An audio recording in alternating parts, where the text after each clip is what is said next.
As a wilderness guide of almost 10 years' experience, I always prided myself on being able to handle situations the wilderness might throw at me. Years of guiding had taught me how to stay calm and make quick decisions in the face of danger, but nothing had prepared me for what happened that day on the trail. It seemed like just another morning. I was at the trailhead, checking my gear when a car pulled up. A man stepped out, pale and very disheveled, wearing a mismatched outfit. He looked out of place, like he'd stepped straight from a city sidewalk into this very remote mountain trail. I was supposed to be alone that day, but apparently a last-minute booking had changed that. I gave him a nod, wondering what he'd gotten himself into, but since he was paying for my guidance, I was here to provide that.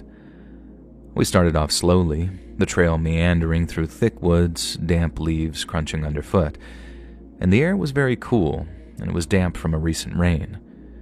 He didn't say much, which suited me just fine. I preferred my clients to enjoy the peace and quiet, to soak up the beauty of the wild outdoors.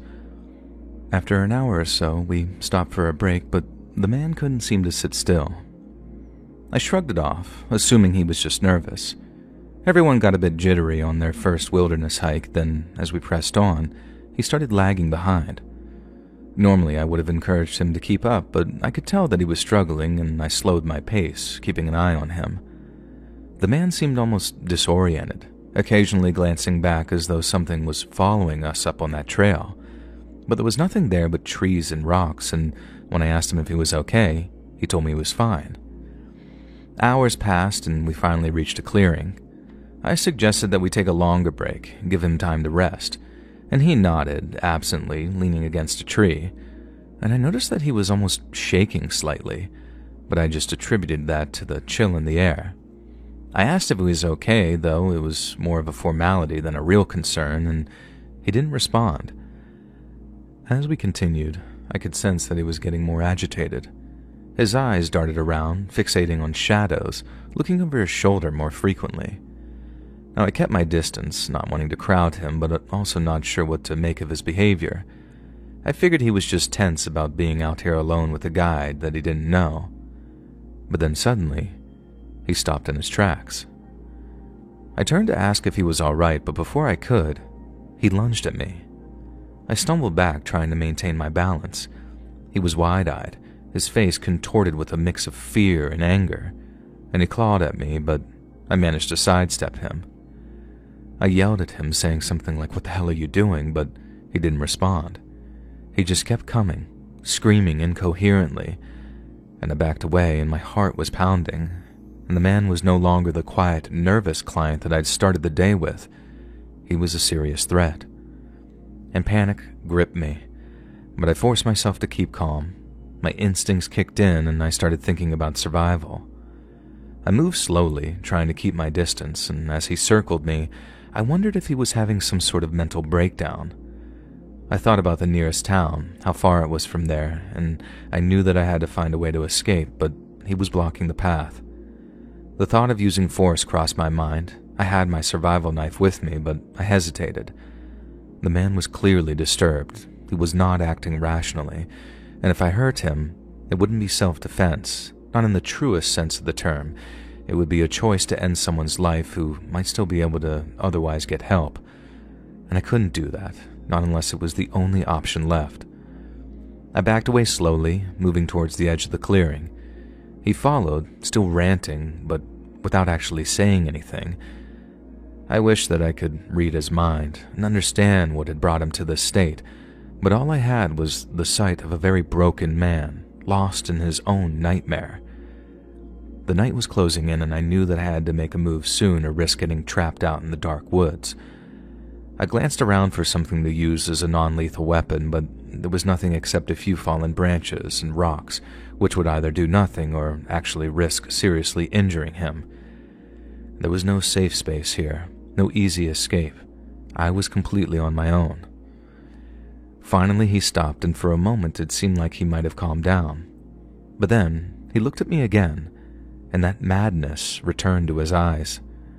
I turned and ran, not looking back. I didn't know if I could outpace him, but I had to try. I couldn't stay there any longer. Branches whipped at my face as I dashed through the underbrush, desperate to get away. My foot caught a root and I stumbled, nearly falling, but I got back up and kept going. Behind me, I could hear him crashing through the forest, getting closer. I had to put distance between us. I had to survive. All I could do was put one foot in front of the other, trusting that my training would guide me through. And as I stumbled out of the forest and onto the gravel road, my body was battered and bruised. The adrenaline that had fueled my escape was beginning to wear off, leaving behind a dull ache in my muscles and a pounding headache. The sun was setting, casting long shadows over the landscape, but I barely noticed. I was just relieved to be back on solid ground. I walked the last mile to headquarters in this daze, the events of that day replaying in my mind like some sort of bad dream, and my hands were dirty and scratched, and my clothes hung off of me in these strips, and every step felt heavy, and each breath was very labored. I was exhausted, both mentally and physically. The familiar sight of our headquarters provided little comfort, though. It was a small, temporary outpost nestled at the edge of the woods, where we handled administrative tasks and gathered supplies. Inside the main tent, the radios hummed with the usual chatter, but everything seemed muffled and distant. I approached the senior guide who was on duty, and he looked up as I approached, asked me where I'd been, and said that they were all starting to get worried. I tried to speak, but my voice came out hoarse and cracked, though in the end I told them the situation, how the client had seemed normal at first, but then something had snapped, how he attacked me without warning, his eyes wild with his fear and anger, and how I managed to escape, running through the woods until I found my way back. I didn't leave out any details, trying to make him understand the gravity of what had occurred. When I finished, the guy just nodded. He didn't even seem surprised. He basically said something like, we get these cases every now and then. People push too hard, they come out here unprepared, and it just sort of breaks them. The wilderness can be very unforgiving. The thought of him coming back filled me with dread, though, but the guide reassured me that they'd send a team to investigate and notify the authorities. He said that I'd done the right thing by escaping, that surviving was all that mattered. And relief sort of washed over me, but it definitely was tangled with a sense of regret. I couldn't stop thinking that I should have done more, noticed something sooner, or acted differently to prevent what had happened. When I finished filling out the incident report, the senior guide took it and briefly reviewed it, then said that they would handle things with the authorities. He reminded me that I was safe now, and that's all that mattered, and I nodded, too shaken to offer much of a response, and my mind raced with flashes of the encounter, that man in the woods, and the fear that I felt, a very desperate struggle. I wanted to forget, but I knew that was going to be impossible. And that evening, I just sat alone in the corner of the tent while the other guides carried on with their tasks. My thoughts kept circling back to that moment, the wild, desperate look in his eyes as he lunged at me. I didn't know if he was still out there wandering those woods, but I hoped that he'd be found and taken somewhere safe. Later, the senior guide told me a search party had been sent out looking for him. They would find him, he assured me, but it didn't ease the heaviness in my chest. All I wanted in that moment was to go home and leave all this behind, but I knew the memory would follow me. The job held its dangers, and that day would always be a reminder.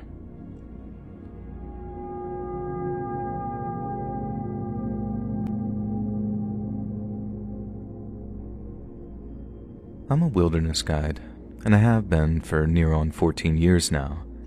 And in all that time, there's only one person that I regret taking into the woods. It was late October when I got a call from my boss saying that we had a client coming in. I'd guided plenty of people through the Montana wilderness before, but from the moment I met the German, I knew that this trip was going to be a little different. He was an older man, ordinary enough in appearance, an average height, brown hair, a practical jacket and boots, but there was something about the way that he carried himself that set me on edge. He seemed polite but distant, and he rarely spoke. My job was to take him up to a ridge deep in the forest, a place few people ventured to, and he didn't say why he wanted to go there, just that it was important to him, and we'd long since learned not to pry into our clients' affairs. People come out here for all kinds of reasons. To find themselves, to lose themselves, to see something they can't find anywhere else. And most folks are pretty friendly and open, but something about this German made me feel uneasy. Maybe it was the way he acted, calm but insistent, or maybe it was the way he seemed to already know the route despite hiring me as his guide. The first few hours of the hike were uneventful. The forest was quiet, with the kind of stillness that you only get in late fall.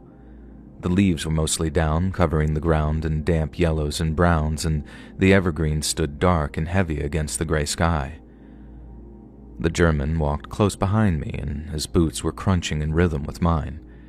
Every so often I'd glance back and catch him looking off into the trees like he was expecting to see something there. But then, whenever I asked if everything was all right, he'd just nod or say yes, very quick and abrupt. He didn't talk much, but when he did, it wasn't idle chatter. He mentioned how quiet the forest was, and then occasionally said much weirder stuff like how alive it felt even in its stillness. He talked about how places like this seemed untouched by time, how they could make you feel small in the best of ways. His words were thoughtful, but there was sort of a strange edge to them, like he was speaking less to me and more to himself. It was the kind of talk that stays with you even if you don't quite know why. We stopped for lunch near a creek, and the water was kind of low, sluggish and brown with fallen leaves. And I offered him some of my jerky. He refused it, eating his own food quietly, which was wrapped neatly in wax paper. He didn't offer any, and I didn't ask. And there was nothing unusual about it, but the way he ate made me feel uneasy, like I was intruding on something private. As we climbed together, the trees began to thin and the wind began to pick up. It howled through the gaps in the ridgeline, rattling the branches and tugging at my hat, but the German seemed unfazed. He walked steadily, his gaze fixed ahead like he knew exactly where he was going. And the higher we climbed, the quieter the forest became. Even the wind seemed muted. No birds, no rustling leaves, nothing but our steps and the occasional creak of a swaying tree. The ridge came into view in the late afternoon, a jagged line of rocks and scrubby trees silhouetted against the darkening sky. And as we crested the final rise, the landscape opened up and I could see the valley below. There was a house down there, a large ranch house-looking thing nestled in the middle of nowhere. It stood out starkly against the forest surrounding it, and it was the first time I'd ever laid eyes on the place. I pointed it out, expecting the German guy to show some interest, but he barely glanced at it. Instead, his focus remained on the ridge. He told me that he didn't need me to go any further, that I could wait there while he went on alone. Now, I wasn't about to argue. I'd been feeling a growing pressure in my chest since we started the climb, so I was more than happy to stay put while he walked the last 30 feet or so on his own. I watched him as he hiked the final stretch. His movements were steady, deliberate almost, like he was walking towards something he'd been expecting for a long time. When he reached the top, he stood there for a while, looking out over the valley. The wind had died completely, and the silence was eerie, to say the least. He didn't seem to care about the view or the mansion below. He just stood there, still as a tree, like he was listening to something only he could hear. When he came back down, his face was calm, almost serene, but there was something in his eyes that was very unsettling to me. It looked darker, deeper, like he'd seen something up there that had changed him. He told me we were done, that I'd done my part and I could head back down. He said he'd follow shortly, but I didn't wait to see if he would. The sun was almost at the horizon as I descended, and the forest grew darker with every step that we took, and the trail felt longer than I remembered, and the trees closer together almost. And by the time I reached the trailhead, the stars were out, but the night didn't feel empty. It almost felt crowded, like something was moving just out of sight. But I didn't look back, not once. Now, about 2 weeks later, I was finishing dinner when I heard a knock at the door. It was unexpected, and the knock was very firm, too loud for some casual visitor. Now I got up from the table and I went to answer. Standing on the other side were 2 men in suits who looked to be very serious. And one of them asked if I was me, Now, I don't want to say my own name, but I nodded, and they flashed their badges, telling me that they were FBI. And that's when my heart dropped and my blood started to pump. The taller one spoke first, saying that they needed me to come with them for questioning due to a matter of national security. I asked them what it was about, but the other agent told me that they couldn't say, and he then reiterated that it was urgent, but I could gather my things before leaving. I grabbed my jacket and phone, and they followed me to their black SUV parked out front. And as we drove, I tried to make sense of this situation as my mind was racing with a million different questions. Now, we arrived in an office where I was led into a small, cold room lit by buzzing fluorescent lights containing a metal table and 2 chairs. One of the agents stayed with me while the other left. I sat down, my hands resting on the table as the agent across from me opened a folder. The agent asked if I knew why I was there, and I replied honestly that I had no idea.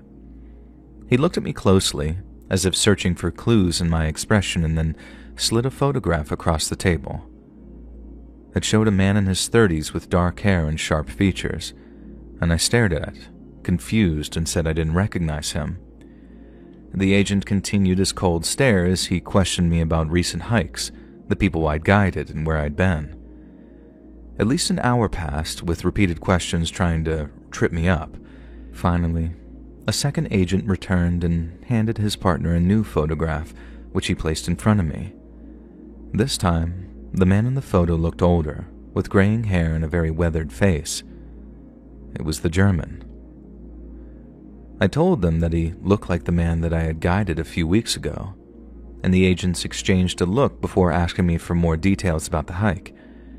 I explained that he had booked a private hike in Montana with me, didn't say much, and paid in cash. He seemed polite, and we had only discussed the trails, mountains, and wildlife. And after a long, tense period of questioning, the agents seemed to accept my answers. One of them stood up, thanked me for my cooperation, then offered to drive me home. As we headed back, I couldn't stop thinking about the man. Who was he? Why were they so interested? And when we reached my house, the taller agent handed me a card and said that if I remembered anything else, I was to call that number on the card. I just nodded and took the card and asked if I would hear from them again, and the guy just sort of simply replied, "Possibly." And they drove off, leaving me standing in my driveway. The night was quiet, but my mind was racing, and I couldn't shake the feeling that my ordinary life had brushed against something much bigger and darker than I could ever understand. I went inside, locked the door, and stared at the card in my hand, wondering who the hell I'd taken on that hike.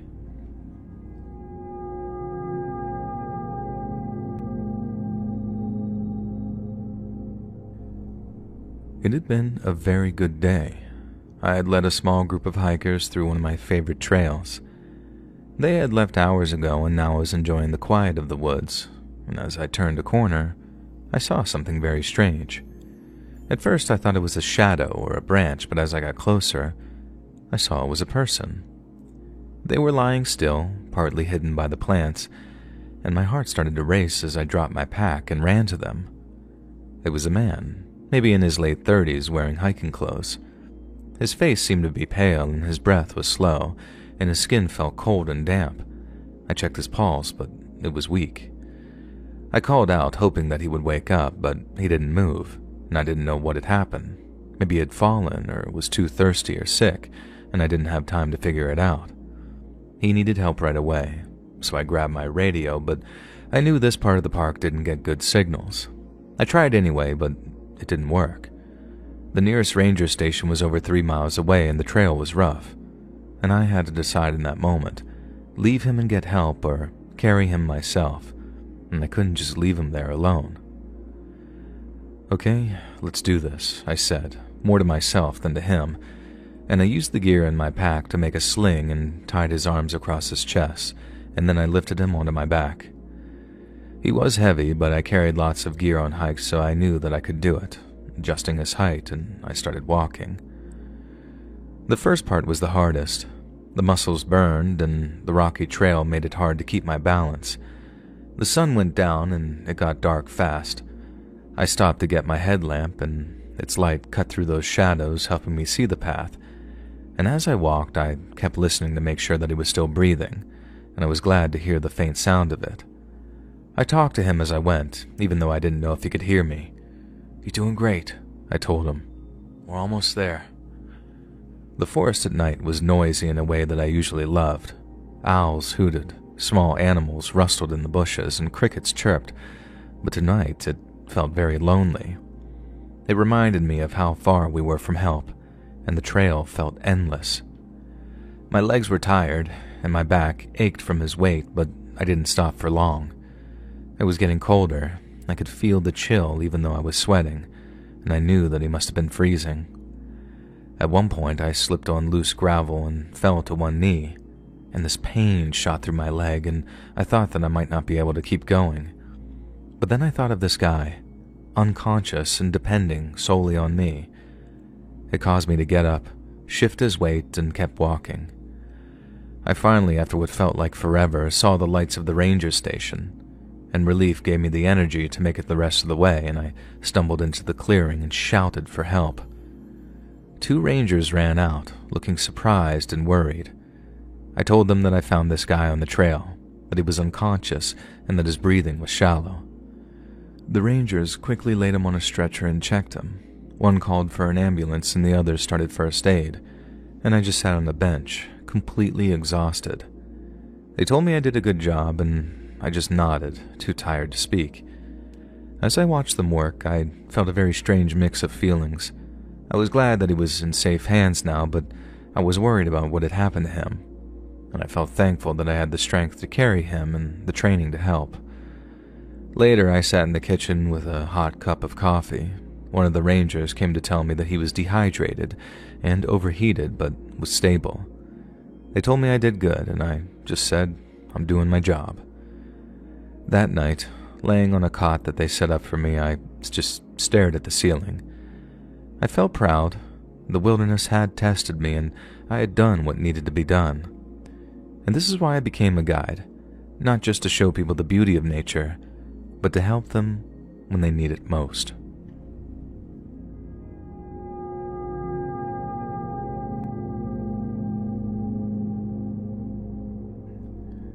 On Sunday, May 19th, 1996, 24-year-old Julie Williams and 26-year-old Laura Winans embarked on a hiking trip through the Shenandoah National Park in Virginia. Accompanied by their golden retriever, Taj, the pair planned to spend a few days enjoying the tranquility of the park. Their journey, however, ended tragically as they were brutally murdered at their campsite.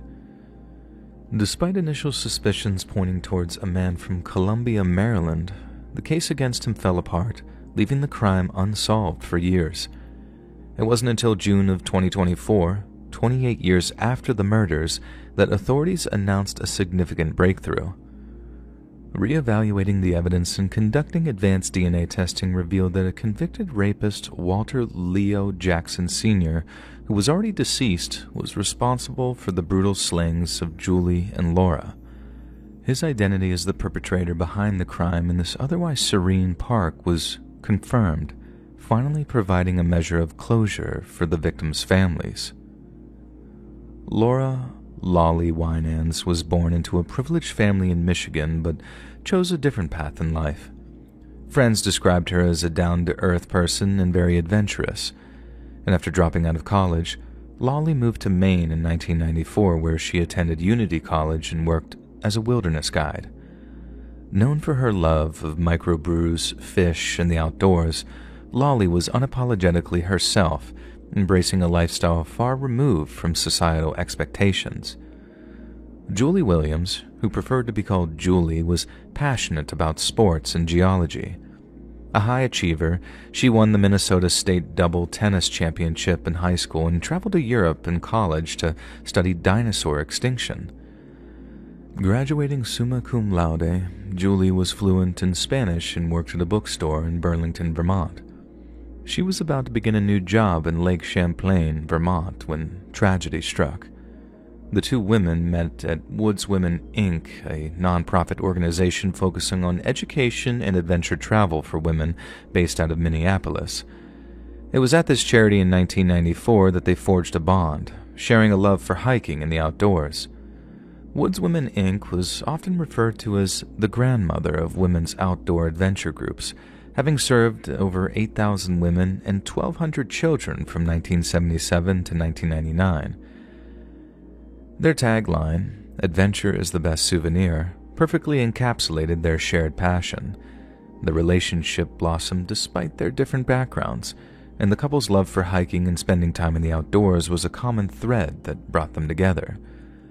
On May 19th, after a day of walking, Julie and Lolly pitched their tent off one of the Shenandoah National Park's horse trails, settling down for the night.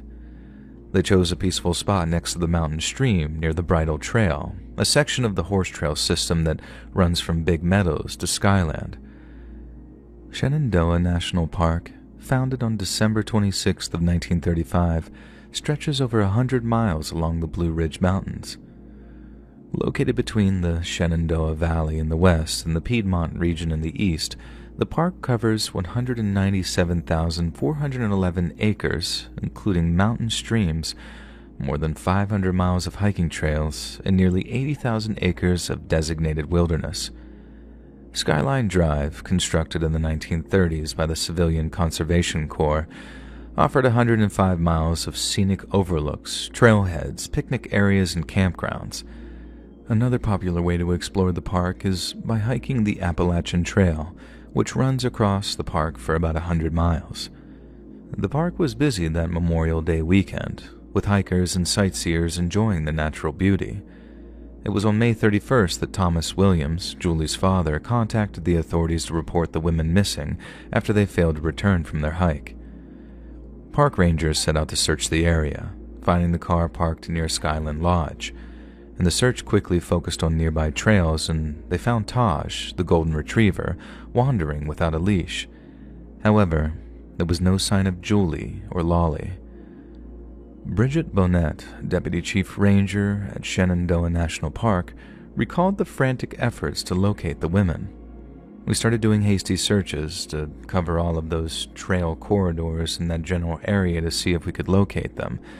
But at some point during those hasty searches, we did locate the dog," Bonnet said. It wasn't until June 1st of 1996 that searchers discovered a campsite about half a mile from the vehicle with the two bodies. The women were later identified as Julie and Lolly. National Park Service lead investigator Tim Alley described the grisly scene. Lolly was found inside the tent, gagged, her hands bound with duct tape, the same tape used to gag Julie, and her throat slit. Unlike Julie, her ankles were also bound. Both women were partially undressed, yet there was no evidence of sexual assault, no semen was found at the scene, and Julie's body, sleeping bag, and pad were found around 30 to 40 feet away down a little embankment. The discovery was complicated by Shenandoah National Park's backcountry regulations, which required backpackers to camp away from designated trails, fire roads, and developed areas. It wasn't a heavily used or heavily traveled trail. They followed the backcountry regulations then, requiring them to be out of sight, Bonnet explained. A camera with photos of their hike along with White Oak Canyon Trail was found at the camp. A few days after entering the park, they also climbed Hawksbill, the highest mountain in Shenandoah, just before pitching camp for the last time. The National Park Service waited 36 hours after the discovery to announce the murders, despite the fact that the park was full of visitors who could have been at risk.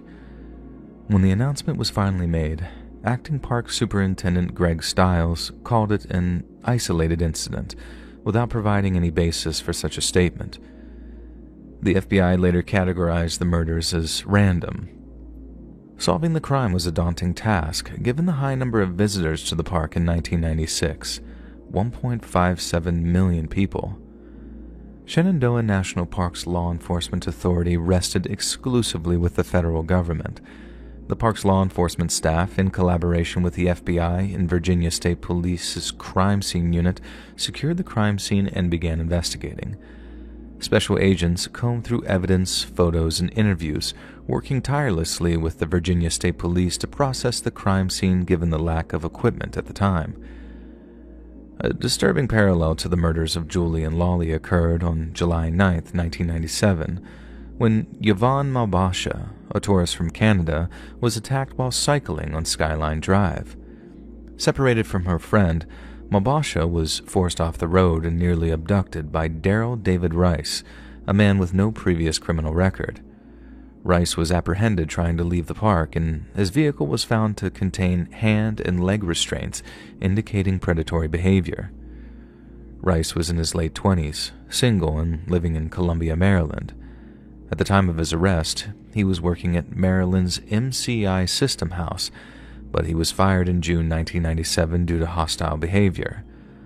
Colleagues reported that Rice was aggressive and had a history of erratic behavior, including stealing lunches, damaging property, and making inappropriate comments to coworkers. This behavior, coupled with his location and selection of female victims, led investigators to suspect him in the murders of Julie and Lolly. Surveillance videos showed Rice entering the park on May 25th and May 26th, around the time Julie and Lolly disappeared. He denied being in the park on these days, but admitted to being there on June 1st. The circumstantial evidence mounted against him, and on April 10, 2001, Attorney General John Ashcroft announced Rice's indictment in the murder of Julie Williams and Lolly Winans. Prosecutors alleged that Rice enjoyed assaulting women because they were more vulnerable, and that he harbored disdain for LGBTQ individuals, claiming the women deserved to die for their perceived sexual orientation. In 1999, the FBI placed an undercover agent with Rice at the Federal Corrections Center in Petersburg, Virginia, where the agent recorded conversations that provided further insight into Rice's mindset. In one recorded conversation, Rice admitted to limited relationships with women and expressed a preference for pornography, which he substituted for meaningful human interactions. Fellow inmates described him as deeply immersed in adult content, with alleging that he possessed magazines featuring BDSM imagery. Despite this mounting evidence, including a hair found at the crime scene that was tested and did not match Rice, the case struggled to make progress due to the lack of forensic evidence linking him directly to the murders. In October 2003, a new DNA test developed for YSTRs, Y chromosome short tandem repeats, showed that DNA on the duct tape used to bind Lolly's wrist did not match Rice's DNA, and this raised significant doubts about his involvement. Without strong forensic evidence, the defense was able to successfully challenge the circumstantial case against Rice. The defense highlighted several issues: statements made by a couple camping in the park the night that the women were murdered, a phone call Rice made to a gay rights center in California, an audio tape submitted by the government, and alleged attempts by investigators to manipulate witnesses who saw the women in the park. The case fell apart, and on February 25, 2004, Judge Moon dismissed the charges against Rice without prejudice, meaning that he could still be charged at a later date. The loss of 2 lives serves as a stark reminder of the dangers that can lurk even in the most peaceful places. As authorities continue their investigation, their families are left grappling with the unimaginable grief. Julie and Laura's story highlights the need for vigilance and safety while exploring the wilderness. Though the trails may grow quiet again, the memory of their tragedy will not fade for those left behind.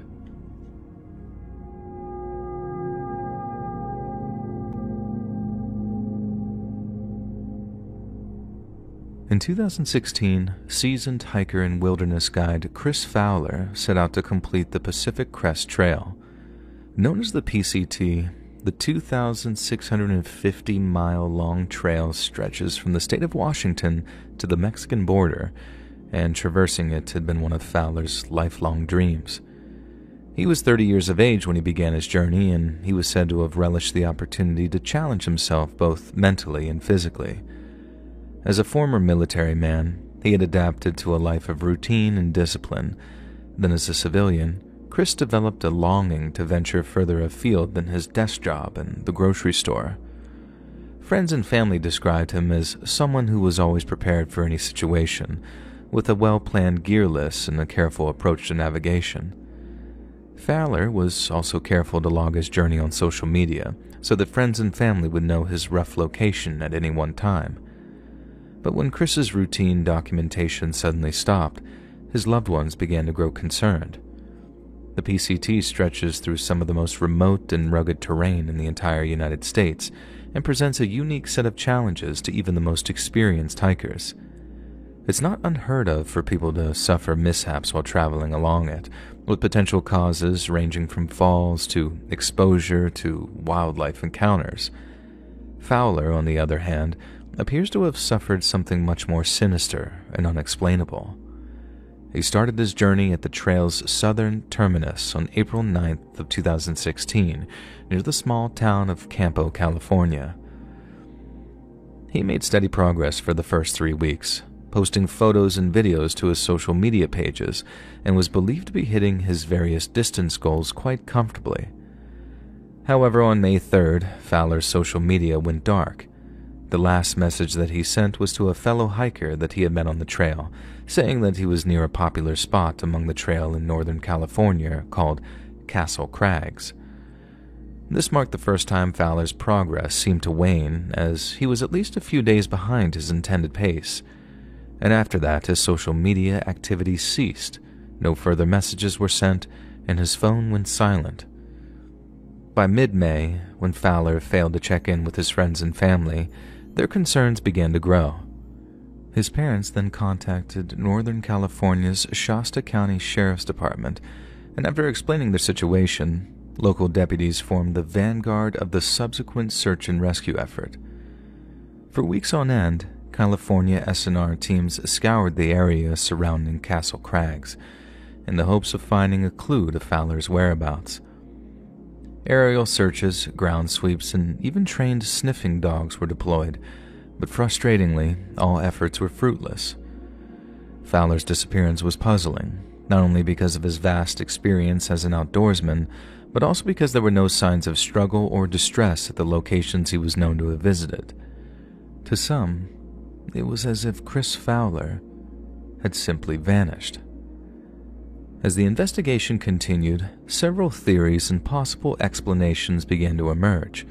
The first involved Fowler taking an impromptu detour from the trail, possibly to visit a nearby town or to explore another section of the trail. But without any sightings of him or evidence of habitation in the areas in question, such a theory seems improbable at best. Another less credible theory involves Fowler suffering some kind of accident or fall, which the resulting wounds either killed him instantly or rendered him immobile. Yet despite a long and far-reaching search effort, no trace of his remains or equipment were ever recovered. This is when some investigators began to suspect Chris had fallen victim to some kind of violent criminal. The Pacific Crest Trail, while generally safe, passes through areas known for transient populations, including hikers, campers, and even criminals, who have been known to shelter among the Cascades or the Sierra Nevada when wanted by the law. No evidence of violence or criminal activity was found at any of the locations Fowler was known to have visited, but as many have pointed out, this doesn't preclude the possibility that Chris was forced, quite possibly at gunpoint, to divert from his planned route without a struggle. Perhaps one of the most frustrating aspects of Fowler's disappearance was the complete lack of substantial forensic evidence. Not a single item of his personal belongings was ever found, and considering he was carrying his entire life in an 80-liter, 40-pound backpack, this is curious to say the least. Fowler's tent, ground sheet, sleeping bag, and spare changes of clothes were never recovered, and neither were his cooking gear, his navigation equipment, or his food and water.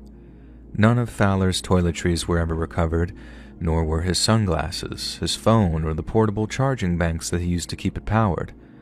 Fowler carried a number of additional items too, but again, despite such an extensive list of possessions, not a single one of them was ever recovered from the search and rescue team's extensive area of operations.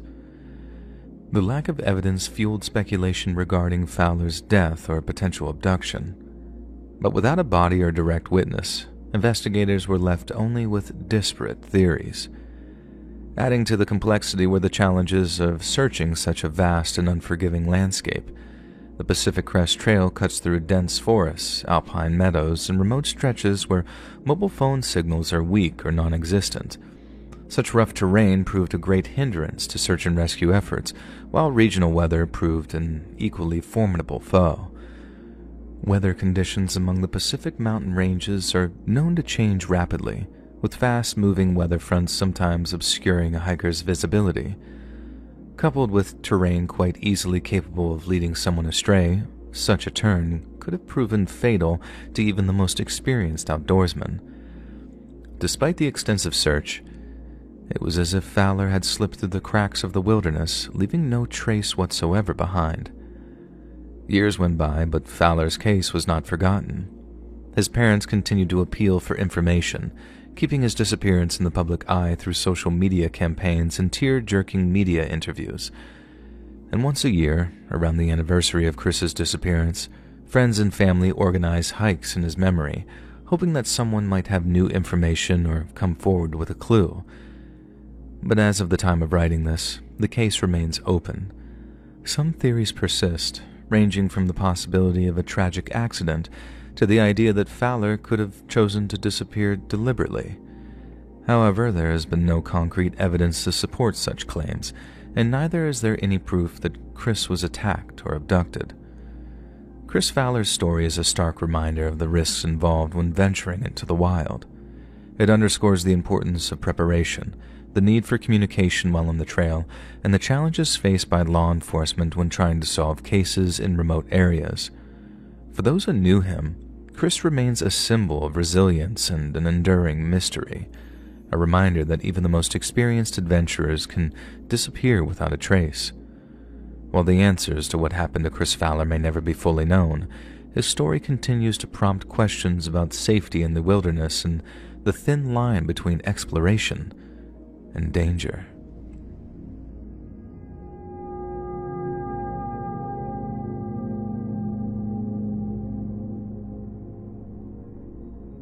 Nestled in the rugged beauty of Montana, Gallatin National Forest has long been a sanctuary for nature lovers and outdoor enthusiasts.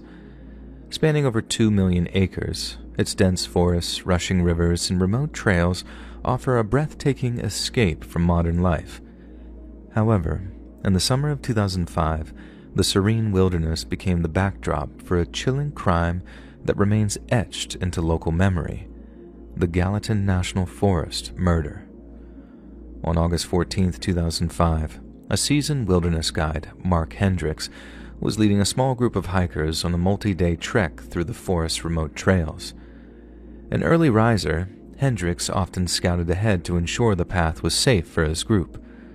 That morning, as the sun's rays pierced through the towering pine trees, Hendricks noticed something unusual near a clearing by the Gallatin River.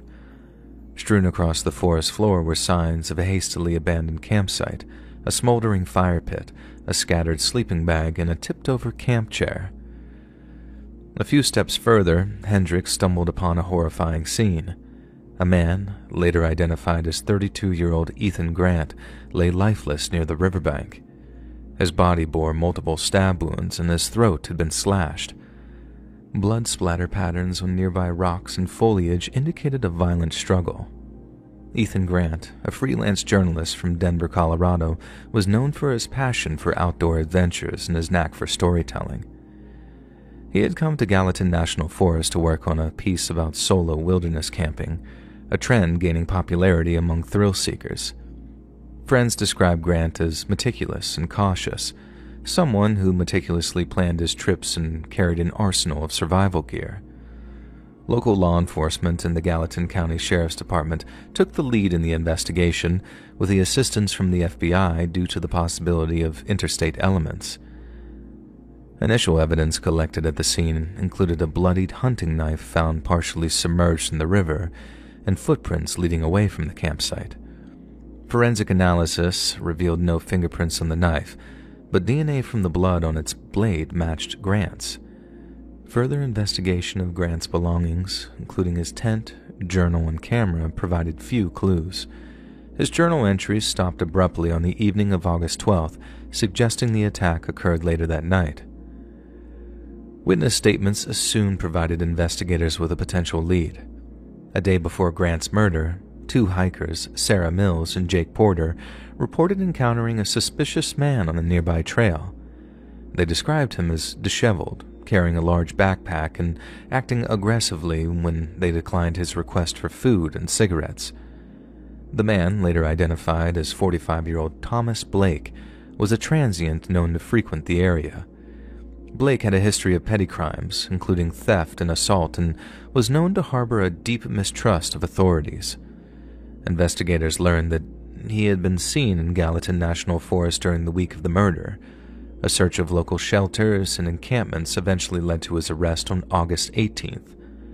Under questioning, Blake initially denied any involvement in Grant's murder. However, inconsistencies in his story and mounting evidence forced his hand.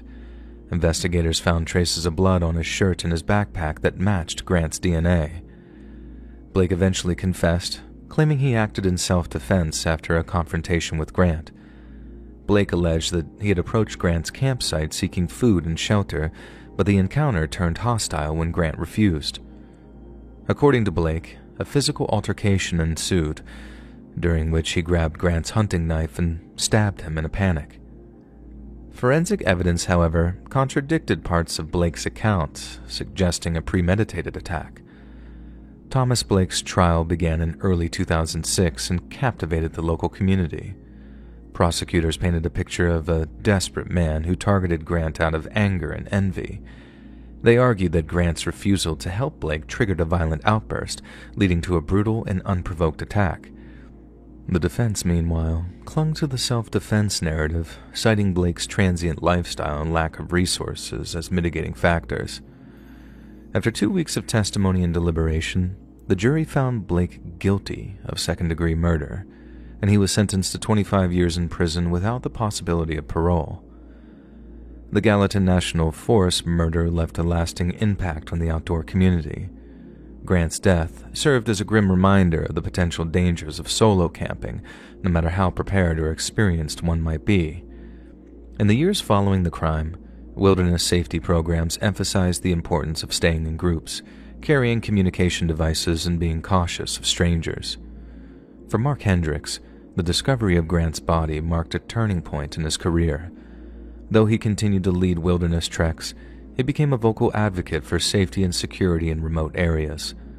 "The wilderness is beautiful," Hendricks later said in an interview, "but it's not just the elements you have to be prepared for, it's the people you might encounter." To this day, visitors to Gallatin National Forest occasionally leave flowers and mementos at the clearing where Ethan Grant's life was tragically cut short. His story remains a cautionary tale of the delicate balance between adventure and caution in the wild.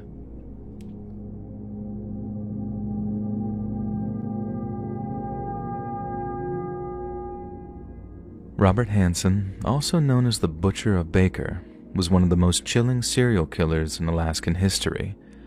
Born on February 15th of 1939 in Esterville, Iowa, Hansen's life was marked by a troubling combination of personal struggles, a rigid upbringing, and an insatiable thirst for control and domination. Hansen grew up in a strict household, dominated by a disciplinarian father who pushed him into long hours of work at the family bakery. As a shy, acne-ridden teenager with a severe stutter, Hansen was often the target of bullying and rejection. These experiences, particularly by girls, left deep scars, fostering resentment and fantasies of revenge. In 1967, Hansen moved to Anchorage, Alaska, seeking a fresh start. By day, he appeared to be a mild-mannered baker, married with 2 children and well-liked by the local community. But beneath the surface, he harbored dark desires that would manifest in horrifying ways. Hansen began committing petty crimes in the 1970s, including arson and theft, which earned him brief stints in jail. However, these offenses were merely the prelude to his descent into a far more sinister pattern. Using his seemingly ordinary persona as a cover, Hansen developed a method to abduct young women, predominantly sex workers and dancers from Anchorage's streets. He would lure them with the promise of money or jobs before overpowering them. His modus operandi was uniquely sadistic. Hansen would fly his victims in his private plane to the remote wilderness of the Knik River under the pretense of being a wilderness guide. However, once in a suitably remote location, he would release them into the wild and hunt them down like animals, fulfilling his twisted fantasies of dominance and control. This gruesome practice earned him the nickname The Hunter. Hansen's reign of terror persisted for over a decade, with at least 17 confirmed murders between 1971 and 1983. The remoteness of the Alaskan wilderness served as the perfect cover, allowing him to commit these atrocities without detection. The victims' remains were often discovered years later, their skeletal remains scattered across the rugged terrain, marked on Hansen's personal aviation map with small X's. Despite his cunning, Hansen's downfall began in 1983, when a young woman named Cindy Paulson escaped his clutches. Paulson, a 17-year-old sex worker, managed to flee Hansen's home after he had brutally assaulted and restrained her. She flagged down a passing truck and provided detailed information to the police, including a description of Hansen and his home. Initially, Hansen denied any involvement, relying on his reputation as a quiet, church-going baker to deflect suspicion. However, detectives' persistence, combined with Paulson's testimony, began to unravel his carefully constructed facade. A search warrant executed on Hansen's home revealed damning evidence: firearms matching bullets found at crime scenes, jewelry belonging to victims, and Hansen's aviation map with marked locations that corresponded to known burial sites. Confronted with overwhelming evidence, Hansen eventually confessed to murdering 17 women and assaulting dozens more. He provided investigators with chilling details about his crimes, showing no remorse for his actions. In 1984, he was sentenced to 461 years plus life without the possibility of parole. Hansen's crimes sent shockwaves through the Anchorage community and beyond, sparking widespread fear and horror. People struggled to reconcile the image of the unassuming baker with the monstrous predator he truly was. His story also shed light on the vulnerabilities of marginalized women, particularly sex workers who often lack the protection and advocacy needed to ensure their safety. The investigation into Hansen's crimes became a pivotal case for Alaskan law enforcement. The meticulous work of investigators, including the use of psychological profiling and the willingness to believe the testimony of a young, traumatized victim, highlighted the importance of pursuing justice, no matter how elusive or unlikely it seemed. The case also underscored the value of forensic science, as evidence collected from Hansen's home and crime scenes played a critical role in securing his conviction. Cindy Paulson, whose bravery ultimately led to Hansen's capture, became a symbol of resilience. Her harrowing escape and willingness to testify against her abuser demonstrated incredible courage.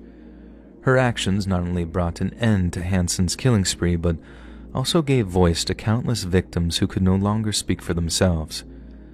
In the years following Hansen's conviction, the story of his crimes had been retold in books, documentaries, and even a feature film, The Frozen Ground, starring Nicolas Cage and John Cusack. These retellings serve as both a cautionary tale and a reminder of the darkness that can lurk beneath seemingly ordinary lives. Robert Hansen died in 2014 at the age of 75. His story continues to haunt Alaska, a stark reminder of the evil that once lurked in its wilderness. The legacy of his crimes underscores the importance of vigilance, empathy, and the relentless pursuit of justice in the face of unimaginable horrors.